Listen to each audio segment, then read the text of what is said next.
मेरा नाम इंद्रदेव प्रसाद, मैं भारतीय जनता पार्टी गोरखपुर क्षेत्र का क्षेत्रीय महामंत्री हूँ अनुसूचित जाति मोर्चा से। इस बार तीसरी बार प्रधानमंत्री बने हैं नरेंद्र मोदी जी, क्या कहना चाहेंगे उनके लिए?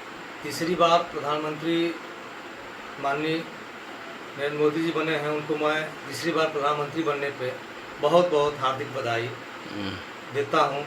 जो इस देश के राष्ट्र के निर्माण में उनका महत्वपूर्ण भूमिका है, गरीब जनता के प्रति उनका सहानुभूति है। देश की जितनी भी योजनाएं हैं इस देश के गरीब जनता के लिए समर्पित है।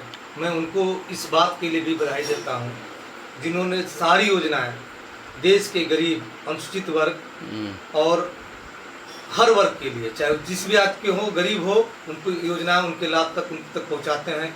इसके लिए भी मैं माननीय मोदी जी को बहुत बहुत बधाई देता हूं, जो इस देश के निर्माण के लिए, इस देश के गरीब जनता के लिए योजना चला करके हर व्यक्ति को लाभ पहुंचाए हैं घर घर तक। मैं इसके लिए भी उनको बहुत बहुत बधाई देता हूं। सारी योजना चली, गरीबों के लिए चली, सब कुछ चला, लेकिन इसके बाद भी पूर्वांचल पीछे रहा। ऐसा क्या हो जा रहा? यह इस बार जो है जनता को भरमाया गया है। जैसे इंडिया गठबंधन ने कहा कि हम 1 लाख रुपया आपके खाते में देंगे, और इन्होंने ये भी कहा कि 8,500 रुपया जो है भी हम आपको खाते में देंगे। सबसे बड़ी भ्रम जो फैलाया गया कि संविधान खतरे में है।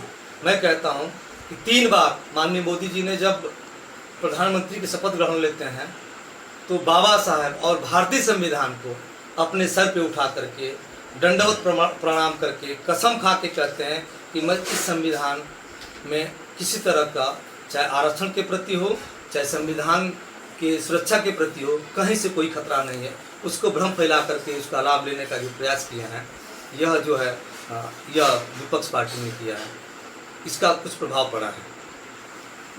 माननीय मोदी जी ने अनुसूचित वर्ग के लिए, बाबा साहब के प्रति जो काम किया है, जितना सम्मान दिया है, आज तक किसी पार्टी संगठन ने नहीं दिया है। ये भी उन्होंने काम किया है, सबको पता है। लेकिन वह एक संविधान खतरे में है यह कह करके जो है जनता को भरमा करके उसका दुरुपयोग किए हैं। यह गलत है, यह ऐसा नहीं होना चाहिए कि गलत बात करके जनता को भरमा करके। अब तो कह रहे हैं कि 1 लाख रुपया हम खाते में मिल जाएगा, खटाखट कहाँ से देंगे वो। ऐसी स्थिति में अब जनता को क्या संदेश देना चाहते हैं? जनता को यही कहना चाहते हैं कि माननीय मोदी जी ने पिछले कार्यकाल में, जैसे 2-3 उदाहरण है कि 400 करोड़ जनता को आवास दे करके पूरे देश में जो लाभ पहुंचाया, फिर 3 करोड़ जनता को जो आवास मिलने जा रहा है, किसान सम्मान निधि फर्स्ट उन्होंने दिया है, वो किसी जात धर्म से नहीं मतलब है, जो पात्र है वो मिलेगा। शौचालय योजना है, शहरी विकास योजना में एक छोटा सा उदाहरण है मऊ जनपद, जहाँ से माननीय ए.के. शर्मा जी ने जो मऊ जनपद में विकास का काम किया है, यह उदाहरण है। यह उनके माननीय मोदी जी के साथ रह चुके हैं, उनके नेतृत्व में काम कर चुके हैं, और यहाँ से मंत्री हैं, और इस जनपद के जो काम किए हैं यह किसी एक व्यक्ति विशेष के लिए थोड़े किए हैं, पूरे जनपद के लिए किए हैं।